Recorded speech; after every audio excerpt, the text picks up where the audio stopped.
Welcome back. One of my students sent me this video. I thought it was fantastic, a wonderful list from Patanjali. So let's get into it.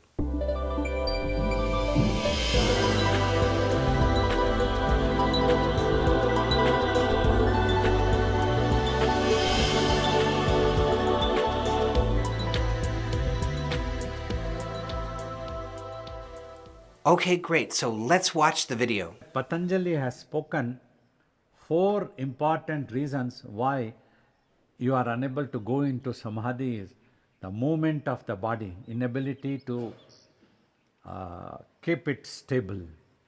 That is what first you achieve. The next one is the eyeballs and eyelids should not move, steady. The eyeballs constantly keeps moving. That's what gives a jerk to the mind also. And then the third one, irregular breathing. But if you steadily watch the eyes, the breathing becomes smooth and it appears to be slow as if non-existence, but you cannot stop the oxygen supply. That's very much necessary. And fourth one, mind itself. Because of its habits of imaginations, it has become so preoccupied. So like this sequence, one by one, slowly, skillfully, you have to achieve. So this is a fantastic list straight from Patanjali, and allow me to open it up a little bit for you. Number 1, sit very still. So we're using that HRV resonance, right?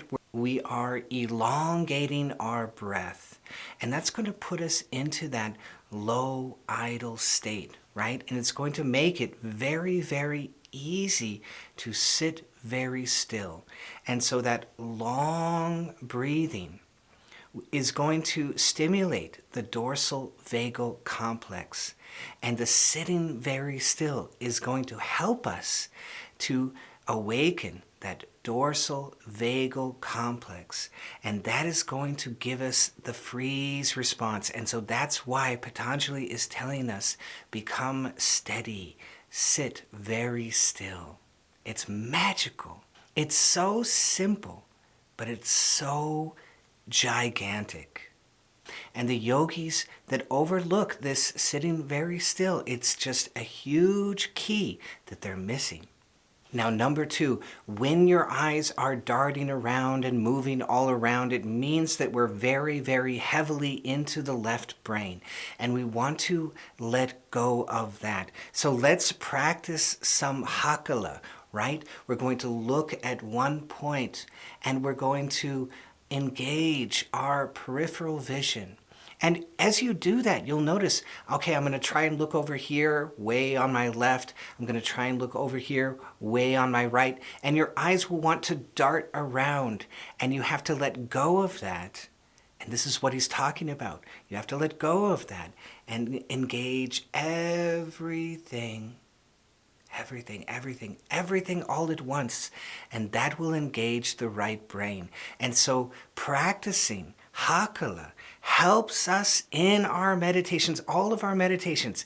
Every little bit of hakala that we can practice is going to help us in all of our meditations to let go of that darting around little left brain and enter into something much bigger and more still.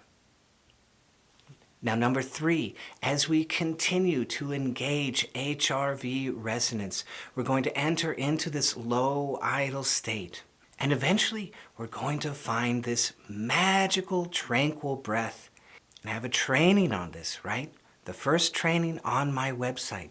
How can we learn to recognize and engage into that tranquil breath? How can we do that? And it's this magical, deep response from the parasympathetic system, from the dorsal vagal. As we're entering into the freeze response, this tranquil breath shows up, and the upper chest will begin to freeze, and the breath will move down into the lower belly and become shallow, as if it's not really there.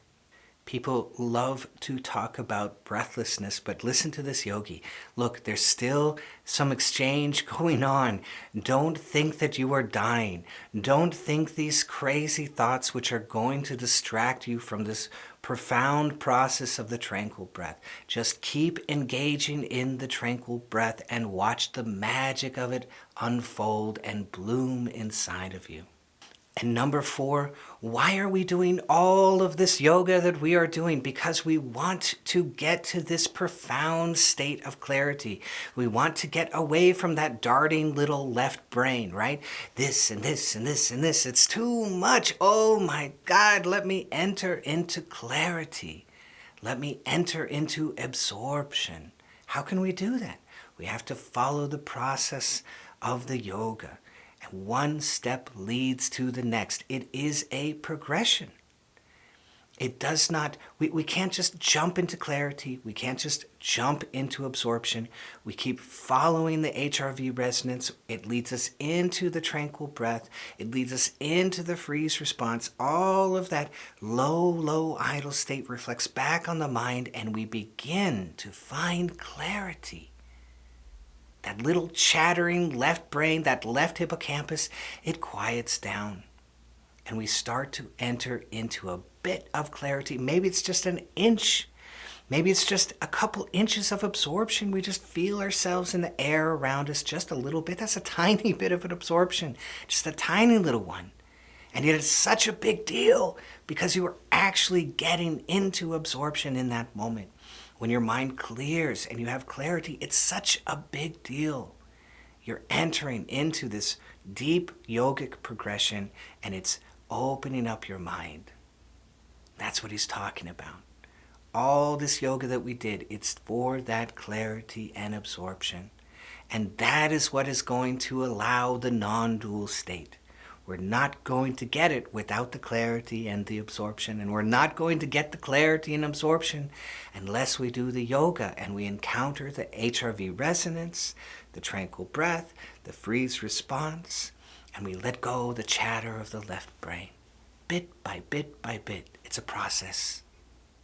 Isn't that amazing? I love the video. I already love this yogi.